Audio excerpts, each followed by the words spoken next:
Hello everyone, আসসালামু আলাইকুম। কেমন আছেন সবাই? আশা করি সবাই অনেক ভালো আছেন। আলহামদুলিল্লাহ, আমরাও সবাই ভালো আছি। নতুন আরেকটি ব্লগ ভিডিওতে নাইমস ব্লগে আপনাদের সবাইকে ওয়েলকাম জানাই। আজকে শুক্রবার, দেখেন বিছানাপত্রের এখনো পর্যন্ত কি অবস্থা হয়ে আছে। একদমই এলোমেলো হয়ে আছে বিছানাগুলা। সকালবেলা আসলে অনেক লেটেই ঘুম থেকে ওঠা হয়েছে। ওঠার পরও আজকে যেহেতু অফ ডে, যার জন্য বিছানা থেকে উঠি করেও অনেক বেলা করে ফেলেছে। ওরা বাবা ছেলে অনেক সময় পর্যন্ত বিছানায় খেলাধুলা করেছিল, যার জন্য বিছানার এই অবস্থা হয়ে আছে। আমি আর গুছানোর সুযোগই পাইনি, যার জন্য অফ ক্যামেরায় নাস্তাটা আমরা সবাই করে নিয়েছি। তারপর রান্নাবান্না করতে যাওয়ার আগে এখন ভাবলাম যে বিছানাগুলো আগে গুছিয়ে যাই, তারপর একবারে রান্নাবান্নায় ঢুকে যাব। তা আজকে যেহেতু শুক্রবার, সেজন্য রান্নাবান্নাটা আমি দিনের বেলায় করব। অন্যান্য দিনে আমি রান্নাগুলা রাতেই করে রাখি, যেহেতু দিনের বেলা আমার খুব একটা সময় থাকে না রান্নাবান্না করার জন্য। তো আজকে রিল্যাক্সে রান্নাবান্না করব, তাই আগে বিছানাগুলো গুছিয়ে যাচ্ছি। এই রুমের বিছানাটা গুছানো শেষ, এবার এসেছি এই রুমে। দেখেন এটারও সেম অবস্থা। তো এটার আজকে চাদরটা চেঞ্জ করব। বাচ্চাদের ঘর বুঝে নিত, অল্প কিছুদিন যেতে না যেতেই বিছানার চাদর এত ময়লা হয়। আর শীতকালে কোত্থেকে যে এত পরিমাণে ধুলো বালি বা ময়লা হয় আমি বুঝি না। ঘরের মধ্যে মনে হয় যেন জীবনেও ঘরটা মুছা হয় নাই, বা বিছানাপত্রগুলো এত নোংরা হয়। অল্প কয়েকদিন ধুলে ধোয়ার পরে বোঝা যায় যে কি পরিমাণ ময়লা জমেছিল। তো সেই জন্যই আসলে কিছুদিন পর পরই বিছানার চাদর চেঞ্জ করা লাগে। তো আজকে যেহেতু অফ ডে, ভিডিওর শুরুতে যারা ভিডিওটা ক্লিক করেছেন তারা তো দেখতে পেরেছেন যে ভিডিওর শুরুতে কিছু পশু পাখির ছবি দেওয়া ছিল, ভিডিওতে দেখা গিয়েছিল। আজকে দুপুরবেলার খাওয়া দাওয়া শেষ করে সবাই মিলে একটু চিড়িয়াখানায় যাব বাচ্চাদেরকে নিয়ে। যেহেতু ঘুরতে যাওয়ার তেমন কোনো আসলে সুযোগই হয় না, বা কোথাও ঘুরতে যাওয়া হয় না। তো সেই জন্য ভাবলাম যে একটু ওদেরকে নিয়ে চিড়িয়াখানায় ঘুরে আসি। আরাবি বলছিল যে চিড়িয়াখানায় যাওয়ার জন্য। তো সেই জন্য আজকে রান্নাবান্নার কোনো কিছুই আপনাদের সাথে শেয়ার করব না। প্রতিদিনই তো রান্নাবান্না দেখাই, আপনাদেরও তো একঘেয়েমি লেগে যাবে। সেই জন্য আজকে আর রান্নাবান্না কিছুই দেখাবো না। জাস্ট ঘর দোর গুছাচ্ছি, এরপর আমরা অফ ক্যামেরায় খাওয়া দাওয়া করে বিকেলবেলা একটু বের হব বাচ্চাদেরকে নিয়ে। তো এই যে এদিকে আমার বিছানা গুছানো শেষ, আর আমার আরাব সোনা কিছুক্ষণ এটার উপরে গড়াগড়ি খেয়েছে। ও আবার এরকম করে বিছানা গুছানো দেখলে। তো এই যে বিকেলবেলা প্রায় এখন 4টার মতো বাজে, আমরা বের হয়ে গিয়েছি সিএনজি নিয়ে। আমাদের বাসা থেকে সিএনজি দিয়ে যেতে চিড়িয়াখানায় প্রায় 20 মিনিটের মতো সময় লাগে। খুব বেশি দূরে যে তা না, অল্প সময়ই লাগে। আর ওই দিকের রোড সাইডটাও ভালো মোটামুটি। তো এই যে এখন সিএনজিতে করে যাচ্ছি, আর অলরেডি আমরা চলেও এসেছি। এটা ফয়েজ লেকের যে গেট ছিল সেটা, আর এটা চট্টগ্রাম চিড়িয়াখানার একটা গেট, কিন্তু ওই গেটটা এখন বন্ধ আছে। মূলত এখন এই গেটটাই ওপেন। তো এটা দিয়েই আসলে ভিতরে যাওয়া যায়। তো আমরা এই সাইডে চলে এসেছি। আর হাতির ওই যে নিচের যে অংশটা, ওইটা ছিল টিকিট কাউন্টার। একজনের টিকিট প্রায় 70 টাকা করে। তো আমরাও টিকিট কেটে এখন এই যে ভিতরে চলে এসেছি। আর গেটের সামনে দেখতে পেরেছেন বিশাল বড় বড় দুইটা প্রাণী, একটা হাতি আর একটা জিরাফ দাঁড় করানো ছিল। তো এই যে এখানে সামনে ঢুকতে আগে যেটা দেখতে পারবেন একটা অফিস, আর এই যে এখানে একটা ম্যাপ ছিল। এই ম্যাপটা দেখে আপনারা কোন দিকে কোন প্রাণীর খাঁচা আছে বা কোন দিকে কি আছে আপনারা দেখতে পারবেন। তো হাতের বাম পাশে আমরা আগে হাঁটা শুরু করেছি। এখানে আসতে দেখতে পারবেন যে বিশাল বড় একটা খাঁচা, এটার ভিতরে ছিল ময়ূর। ময়ূর তো সচরাচর আসলে পেখম মেলা সবাই দেখতে পায় না, তো আমরাও আসলে সেটা দেখতে পাইনি। খুব সুন্দর ময়ূরগুলা ছিল। আর এই পাশে ছিল বানরের খাঁচা, ময়ূরের অপোজিট সাইডের খাঁচাটাতে, ওটাতে বানর ছিল। আর খাঁচাগুলার এত ঘন জালি ছিল, এটার জন্য খুব ভালোভাবে আসলে ভেতরটা দেখানোও যাচ্ছিল না। তো খুব সুন্দর একটা ময়ূর দেখেছি, ময়ূরটা সামনে এসেছিল, যার জন্য খুব সুন্দরভাবে একটু ভিডিও করতে পেরেছি। আর এই যে এখানে বাঘ মামারা তো একদম হাত পা মেলে ছড়িয়ে ছিটিয়ে বসে আছে।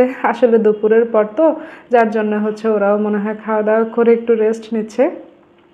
তো এই যে এটা ছিল ভাল্লুক। ভাল্লুকের খাঁচার সামনে আরাবি দাঁড়িয়ে আছে। আর ভাল্লুকগুলা দেখতে খুবই ভয়ঙ্কর দেখা যাচ্ছিল, আমার কাছে তো খুবই ভয় লাগছিল। আর এগুলা হচ্ছে টার্কি। টার্কির সাথে এখানে আবার সেম খাঁচার মধ্যে আরেকটা মানে মুরগির মতো ছিল, এটা হচ্ছে তিতির এটার নাম। এই যে গোল গোল টাইপের এগুলা। তো এই খাঁচার মধ্যে এই 2 ধরনের ইয়েই ছিল।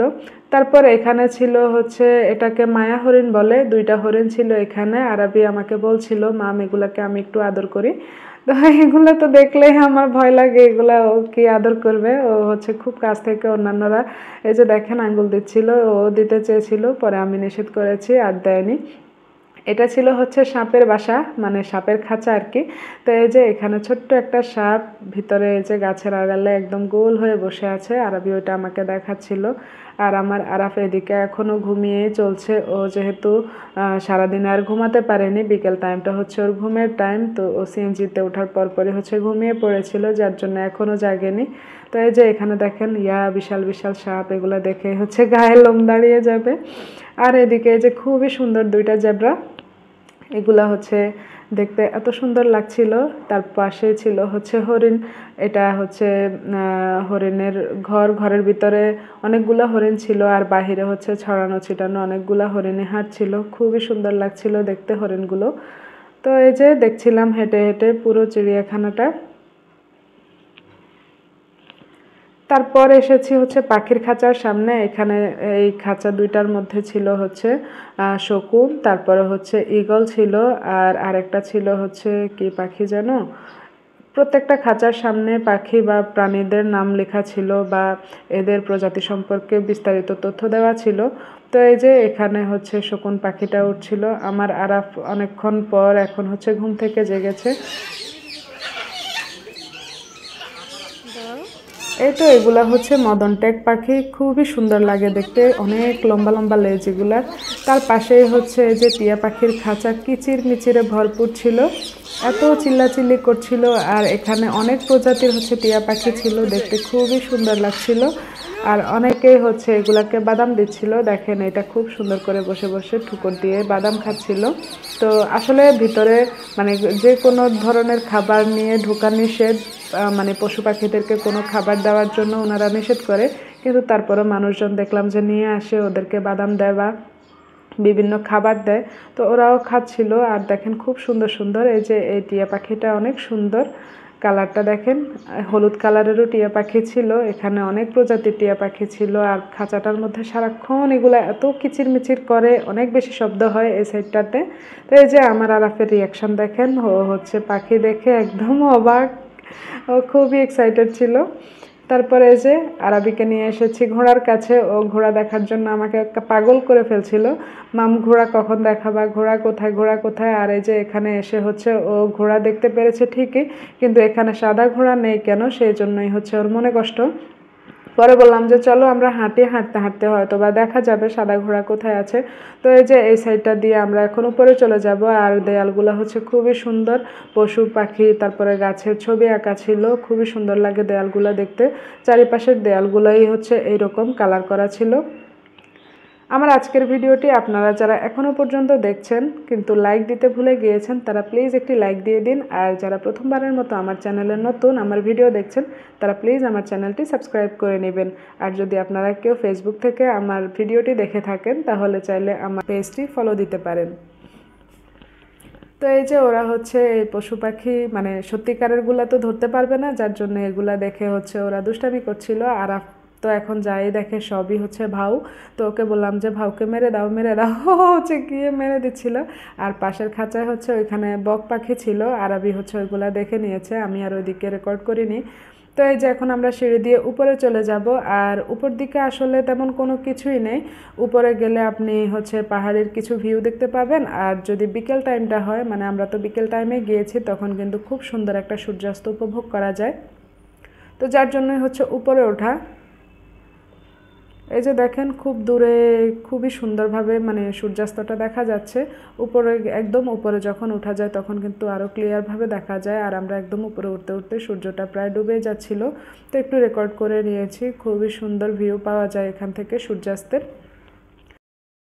এরপর হচ্ছে আমরা এখন নিচের দিকে নেমে যাব। আর এই যে নিচে নামার এদিকে একটা সিঁড়ি আছে, আর ওই যে দূরে একটা রেলিং দেখা যাচ্ছে সাদা, ওই পাশেও আরেকটা সিঁড়ি আছে, চাইলে কিন্তু ওইদিকে গিয়েও সিঁড়ি দিয়ে নামা যাবে। কিন্তু আমরা হচ্ছে এই সিঁড়ি দিয়ে নেমে যাব, যেহেতু আরাফ ছোট, ওকে কোলে নিয়ে ওর বাবার কষ্ট হয়ে যাচ্ছিল, উপরে উঠেছি। তারপর এত দূর পর্যন্ত যাওয়া, ওকে বললাম যে আমরা এই সিঁড়ি দিয়ে নেমে যাই। আসলে সেম পথ, শুধু একটু ঘোরা আর কি। ওই সাইডে গেলে বা আরেকটু উপরে উঠা যায়, পাহাড়ের আর একটু ভালো ভিউ পাওয়া যায়, এই আর কি। তো এই যে নিচে নামার পরও এখানে কিন্তু আরও অনেক পশু পাখি আছে। উপরে কোনো কিন্তু পশু পাখির খাঁচা নেই, যা আছে সবই হচ্ছে নিচে। তো এই যে নিচে আসার পর এখানে আমরা উট পাখি দেখতে পেরেছি। তারপর এই যে এখানে হাঁটতে হাঁটতে অবশেষে আরাবির সাদা ঘোড়ার সন্ধান পেলাম। এখানে হচ্ছে 2টা সাদা ঘোড়া ছিল। ও তো এসে দেখে খুবই খুশি যে সাদা ঘোড়া দেখতে পেরেছে ও। ও এগুলাকে খাঁচার ভিতর দিয়ে ধরতে যাচ্ছিল। ঘোড়াটা কিন্তু দূরেই ছিল। কাছাকাছি আসার পর আরাবি একটু মনে হয় ওকে ছুঁতে পেরেছে। তো এই যে নিচে এরকম একটা মাঠ, মানে খোলামেলার জায়গা আর কি, খুবই সুন্দর। তো এখানে আবার বাচ্চাদের জন্য দোলনা দেওয়া ছিল, স্লিপার দেওয়া ছিল, বাচ্চারা আবার ওগুলোতে চড়েও বেশ আনন্দ পাচ্ছিল। আর ওই যে সামনে যে সিঁড়িটা দেখতে পাচ্ছেন, একটু আগে আমি ওই সিঁড়িটার কথাই বলেছিলাম, ওইটাও খুবই কালারফুল সিঁড়ি, অনেক বেশি সুন্দর। তো ওই পাশ দিয়েও চাইলে নামা যায় বা উপরে উঠা যায়। আর এই যে আমরা এই সিঁড়িটা দিয়ে হচ্ছে নেমে এসেছিলাম।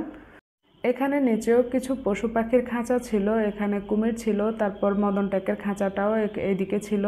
তারপরে আবার উপর সাইডে হচ্ছে গন্ডারও ছিল। আমরা ওসব কিছু দেখেছি, কিন্তু সন্ধ্যা হয়ে যাওয়ার কারণে হচ্ছে আর রেকর্ড করতে পারিনি। তো এই যে এখন বাসায় চলে যাব। ভিডিওটি কেমন লেগেছে অবশ্যই কমেন্টস করে জানাবেন। ভিডিওটি আজ এ পর্যন্তই। সবাই ভালো থাকবেন, সুস্থ থাকবেন। আল্লাহ হাফেজ, আসসালামু আলাইকুম।